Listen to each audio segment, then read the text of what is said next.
Hey guys, welcome back to my channel. எல்லாரும் எப்படி இருக்கீங்க? So 2025 Hungarian Grand Prix summer பிரேக்குக்கு முன்னாடி ஒன் ஃபைனல் ரேஸ் குவாலிஃபைங்ல இருந்து கடைசி லேப் வரைக்கும் it had so many surprises, some good ones, some bad ones. எதெல்லாம் நடந்துச்சுன்னு வீடியோல பார்க்கலாம். Let's go.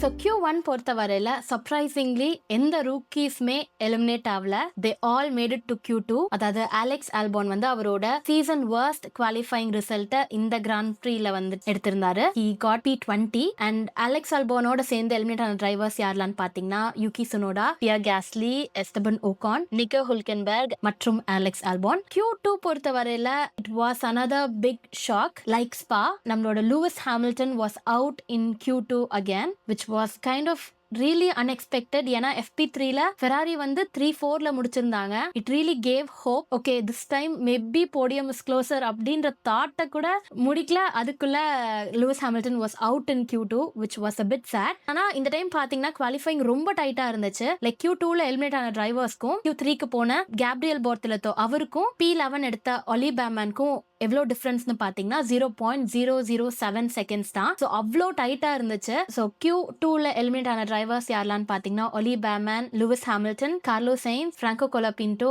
And Kimi Antonelli. Kimi ஆண்டனலிக்கு என்ன நடந்துச்சுன்னு பார்த்தீங்கன்னா அவரோட ட்ராக் லிமிட் எக்ஸீட் ஆகி அவரோட லேப் டைம் டெலிட் ஆயிடுச்சு. Very unfortunate. So he qualified at P15. Q3 that was nothing but magic. ஏன்னா சார்ல்ஸ் டுக் போல் டிஸ்பைட் ரெண்டு McLaren were really strong in free practice. அவங்க தான் வந்து 1-2 பொசிஷனை வந்து கன்சிஸ்டன்டா மெயின்டைன் பண்ணாங்க. அண்ட் குவாலிஃபைங்லயும் பாத்தீங்கன்னா Q1 Q2ல டாப் பொசிஷன்ல முடிச்சது மெக்லாரன் தான். பட் Q3ல பாத்தீங்கன்னா there was a little change in the weather. wind condition மாறிடுச்சு அண்ட் ட்ராக்கோட டெம்பரேச்சர் பாத்தீங்கன்னா it got a bit cooler. so இதெல்லாமே it favored Charles in a way. McLaren பாத்தீங்கன்னா Q2-வை விட Q3ல they had a very slower pace. ஆனா இதுல வந்து credits கண்டிப்பா சார்ல்ஸ்க்கு கொடுத்தே ஆகணும். அவர் அவ்வளோ ஒரு கிளீனான லேப், எந்த மிஸ்டேக்ஸும் பண்ணாம he put a very clean lap and took that pole. and அவரே அந்த போல நம்பல. he was like நானா P1 எடுத்தேன் அப்படின்ற மாதிரி ஒரு ரேடியோ மெசேஜ்ல கேட்டிருந்தாரு. it was a magic pole position for Charles Leclerc, followed by Oscar Piastri in P2 and Lando Norris in P3. George வந்து P4 வந்திருந்தாரு. அண்ட் இந்த 4 டிரைவர்ஸ்க்குமே எவ்வளோ டிஃபரன்ஸ்னு பாத்தீங்கன்னா few hundredth of a second தான் டிஃபரன்ஸ். அவ்வளோ க்ளோசர். அதுல சார்ல்ஸ் போல் எடுத்தது வந்து it really made everybody in the Ferrari garage very happy. so that was really good from the qualifying session. ஒரு நல்ல விஷயம் நடந்துருச்சு அப்படின்னு சந்தோஷப்படுற மாதிரி இருந்துச்சு. அண்ட் இந்த வாரம் செமையான கம்பேக் கொடுத்தது யாருன்னு பாத்தீங்கன்னா Aston Martin for sure. Like FP1 வந்து பெர்னாண்டோ அலோன்சோ மிஸ் பண்ணிட்டாரு. ஏன்னா அவருக்கு பேக் மசில் இன்ஜுரி அப்படின்ற ரீசனால. அண்ட் இந்த வீக்கெண்ட் அவர் பார்ட்டிசிபேட் பண்ணுவாரா அப்படின்றதே ஒரு கொஸ்டினா இருந்துச்சு. But thank God he came back and they had a very solid qualifying session. Like P5ல பெர்னாண்டோ அலோன்சோவும் P6ல வந்து லான்ஸ் ஸ்ட்ரோலும் குவாலிஃபை ஆயிருந்தாங்க. P7ல குவாலிஃபை ஆனது யாருன்னு பாத்தீங்கன்னா நம்மளோட Gabriel Bortoleto. What a phenomenal performance. ஏன்னா ப்ரீ பிராக்டிஸ் 1 and 2ல கேப்ரியல் போர்த்திலத்தோட கார்ல நிறைய பேலன்ஸ் இஷ்யூஸ் இருந்துச்சு. அவர் த்ரூ அவுட் தட் அந்த ஃப்ரைடே செஷன் ஃபுல்லா ரொம்ப அன்கம்ஃபர்டபுளா இருந்தாரு. ஸோ அவங்களோட டீம் என்ன பண்ணாங்கன்னு பாத்தீங்கன்னா ஃப்ரைடே நைட் கர்ஃபியூ டைம்க்கு அப்புறம், அதாவது 10 PM-க்கு அப்புறம் கேப்ரியலோட கார்ல they worked on it and they fix some issues and it really paid off. Next day வந்து அவங்க P7 எடுக்கிறதுக்கு அவங்க டீம் வந்து ஒரு பெரிய மேஜர் கான்ட்ரிபியூஷன் பண்ணியிருந்தாங்க. So it was really kudos to the entire team on that part. Gabri at P7. P8ல it was Max Verstappen, நம்மளோட 4 times world champion. இந்த free practice full they were really struggling with the car. ரெண்டு பேருமே like Max Verstappen and Yuki Tsunoda அவங்களோட கார்ல நிறைய balance issues and அவங்க கன்சிஸ்டன்ட்டா அவங்க டீம் கிட்ட கம்ப்ளைண்ட் பண்ணிட்டே இருந்தாங்க. But somehow they didn't manage to fix the car and அதோட ரிசல்ட் தான் வந்து Max Verstappen qualifying at P8. அதுவே மேக்ஸ் வந்து அவ்வளோ எஃபோர்ட் போட்டதுனால மட்டும் தான் முடிஞ்சிச்சு. அண்ட் P9 and 10ல யாருன்னு பாத்தீங்கன்னா நம்மளோட ரேசிங் புல்ஸோட Liam Lawson and Isaac Hadjar வந்து as a rookie அவரோட கெரியர்ல எல்லா குவாலிஃபைங் செஷன்லுமே he made it through to Q3. so okay, நான் ஜிங்ஸ் பண்ண விரும்பல, but that's really cool from Isack Hadjar. so ரேஸ்ல என்ன நடந்துச்சுன்னு பார்க்கலாம். So Hungaroring Monaco without the walls அப்படின்னு இன்ஃபார்மலா இந்த சர்க்கியூட்க்கு ஒரு பேர் இருக்கு. ஏன்னு பாத்தீங்கன்னா இங்க வெரி டிஃபிகல்ட் டு ஓவர்டேக். இதனாலயும் என்னமோ எனக்கு இந்த ரேஸ் வீக்கெண்ட் மேல அந்த அளவுக்கு எக்ஸ்பெக்டேஷன்ஸ் இல்ல.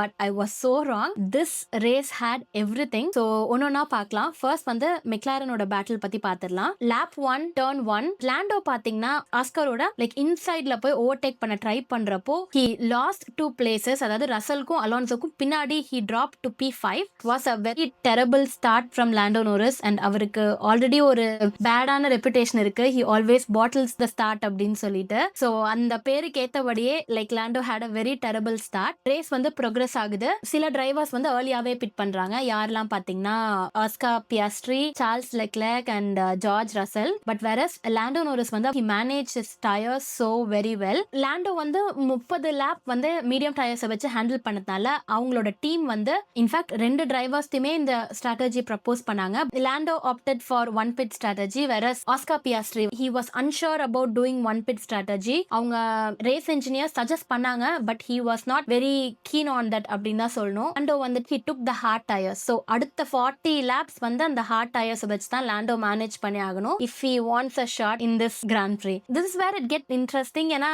லெக்லர்க் வந்து டயர்ஸை மாத்தி செகண்ட் ஸ்பின் முடிச்சு ஜாயின் ஆகுறப்ப கூட he was way ahead of Oscar Piastri. Oscarக்கு வந்து it was really easy to overtake Charles at that point. ஏன்னா Charles had his own problems. He was fighting his own battle on the other side. இதுல ரொம்ப இன்ட்ரெஸ்டிங்கான விஷயம் Oscar சொன்ன விஷயம் தான் to his race engineer. Like அவங்க டீம்ல இருந்து ஒரு மெசேஜ் வருது லைக் சார்ல்ஸை நீ ஓவர்டேக் பண்ணணும்னா இப்படி பண்ணணும் அப்படின்ற மாதிரி ஏதோ ஒரு message. And then Oscar was like no I don't care about Charles Leclerc அப்படின்னு சொன்னாரு. he was keen on beating Lando. அது ஓப்பனாவே இந்த radio message he said that today. Like இப்போ அவங்களுக்குள்ள இருக்க பேட்டில் வந்து இன்டென்ஸ் ஆகுது. Like it's not a fight for the win or to get the first place. It's about beating his teammate and getting that championship. And இவ்வளோ நாளா அது வந்து yes there is a பேட்டில்னு எல்லாருக்குமே தெரியும் பட் நாட் இவ்வளோ ஓப்பனா டிஸ்கஸ் பண்றதோ இல்ல yes I want to beat my teammate அப்படின்னு ஓப்பனா சொல்றதோ இல்ல. பட் இந்த ரேஸ்ல அது நடந்துச்சு. கடைசி 10 லேப் பாத்தீங்கன்னா ஆஸ்கார் வந்து சார்ல்ஸ் ஓவர்டேக் பண்ணதுக்கு அப்புறம் it was about hunting down Lando Norris and trying to overtake him. இந்த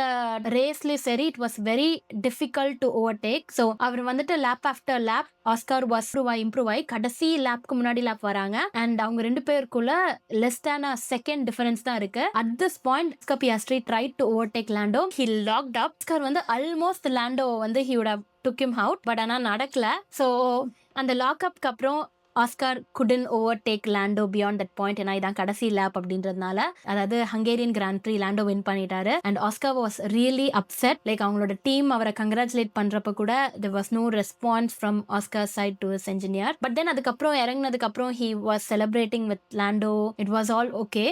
But I think it really unlocked something in Oscar Piastri நான் நினைக்கிறேன். சம்மர் பிரேக்குக்கு அப்புறம் வரப்போ ரேஸ் எல்லாமே ஃபயரா இருக்க போது. Like Oscar will be very careful and லாண்டோவும் அதுக்கு ஈக்குவலா டஃப் கொடுக்க போறாரு. ஸோ அவங்களுக்குள்ள இருக்க டிஃபரன்ஸ் வந்து 9 பாயிண்ட்ஸா குறைஞ்சிருச்சு. So the battle is on. It's gonna be fire from here on அப்படின்றது தெளிவா தெரிஞ்சிச்சு from this grand prix. So what happened to Charles Leclerc in this race? Like போல்ல ஸ்டார்ட் பண்ண மனுஷன் 2 பிட் ஸ்டாப்மே நல்லா தான் போச்சு. கடைசி பிட் ஸ்டாப்ல சம்திங் ஹேப்பன் தட் அவரோட பேஸ் வந்து அப்படியே கம்ப்ளீட்டா டிராப் ஆயிடுச்சு. அண்ட் இந்த ரேஸ்ல நிறைய கிரிப்டிக்கான மெசேஜ் வந்து சார்ல்ஸ் லெக்லருக்கும் அவங்க டீமுக்கும் பாஸ் பண்ணப்பட்டுச்சு. அண்ட் கமெண்டேட்டர்ஸ்க்கும் புரியல, பாக்குற நமக்கும் புரியல என்னடா நடக்குது அப்படின்ற மாதிரி தான் இருந்துச்சு. ஆனா ஜார்ஜ் ரசல் வந்து அவரோட போஸ்ட் ரேஸ் இன்டர்வியூல ஒரு விஷயம் சொல்லியிருந்தாரு. Maybe that made more sense to actually suspect what happen. George ரசலோட ஸ்டேட்மெண்ட் வச்சுட்டு இப்போ எல்லாரும் ஸ்பெகுலேட் பண்றது என்னன்னா லைக் சைனீஸ் கிராண்ட் ப்ரீல லூயிஸ் ஹாமில்டனோட காரை வந்து டிஸ்குவாலிஃபை பண்ணாங்க for one reason.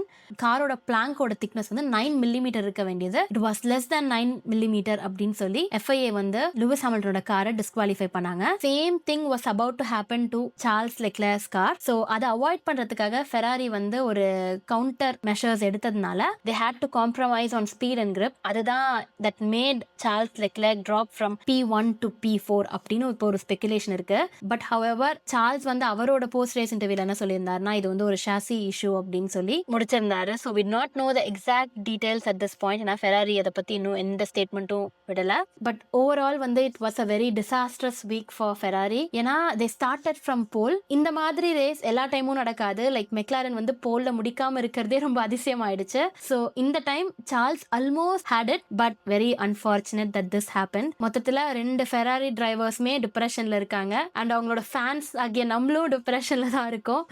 So I don't know the first half had to end this way which is really sad. I hope summer break அப்புறம் things change அப்படின்னு hope பண்றேன். Let's see. Charles வந்து he dropped from P1 to P4 and George Russell ended up in the podium getting P3.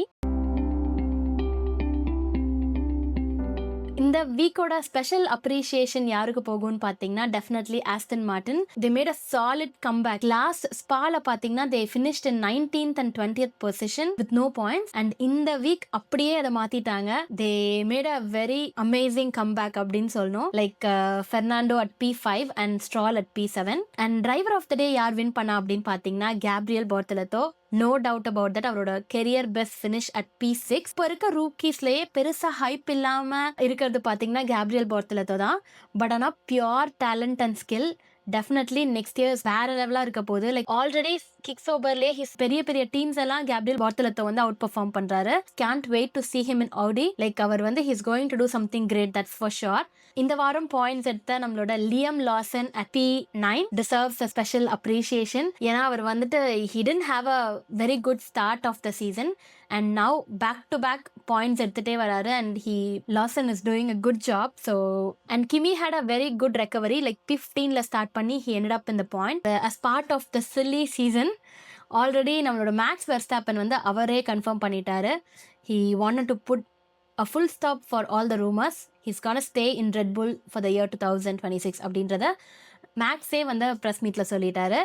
அது மட்டும் இல்லாம இந்த வாரம் confirm ஆன இன்னொரு நியூஸ் பாத்தீங்கன்னா ஃபெராரியோட டீம் பிரின்சிபல் ரெட் வாசர் வந்து மல்டி இயர் கான்ட்ராக்ட் வந்து ஃபெராரியோட சைன் பண்ணிட்டாரு அப்படின்றத அவர் அனௌன்ஸ் பண்ணியிருந்தாரு. ஸோ ஃபெராரிக்கு இப்பதான் கொஞ்சம் கொஞ்சமா ஸ்டெபிலிட்டி பில்ட் ஆகுது. லைக் அவங்களோட டிரைவர்ஸும் they have multi year contract, அவங்க டீம் பிரின்சிபலும் multi year contract. So they are more focused on building the 2026 car rather than fixing the car that they have right now. அதனால அடுத்த half of the season வந்து எப்படி இருக்கும்னு தெரியல. It's more about எல்லா டீம்ஸ்மே they are more focusing on 2026. I think McLaren is going to lead. அது வந்து no doubt about that. And second பிளேஸ்க்கு Ferrari and Mercedes are going to fight for it. இந்த ஹோல் வீக்கெண்ட் வந்து என்னோட மூடே spoil பண்ணிடுச்சு. It was kind of very sad. But இந்த வாரத்தோட மோஸ்ட் பெயின்ஃபுல்லான இன்சிடென்ட் அப்படின்னு பார்த்தீங்கன்னா நம்மளோட 4-time world champion Max Verstappen and 7-time world champion Lewis Hamilton, they were fighting for P11. Post qualifying la Lewis கொடுத்த interview வந்துட்டு he looked very broken. Like I'm just telling my honest opinion. First எனக்கு அந்த interview பார்க்கறப்போ எனக்கு செமையா கோவம் தான் வந்துச்சு. Like why is he talking like that? ஒரு bad race and why is he talking like that அப்படின்ற மாதிரி இருந்துச்சு. To think about it, like அவரோட கெரியர்ல one of the most successful track இது. 8 wins 9 poles அப்படின்றது வந்து சாதாரணமான விஷயம் இல்ல. So I think he really thought that something good is going to come from this weekend, and I think he was pretty much disappointed with everything that turned out to be. And especially அவரோட teammate வந்து போல்ல முடிக்கிறாரு, இவர் வந்து Q2ல eliminate ஆகிறது doesn't look good for a world champion. I understand now, but I hope he recovers well during the summer break and come back stronger.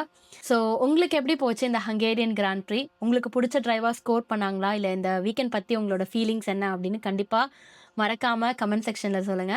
I'll see you in the next video.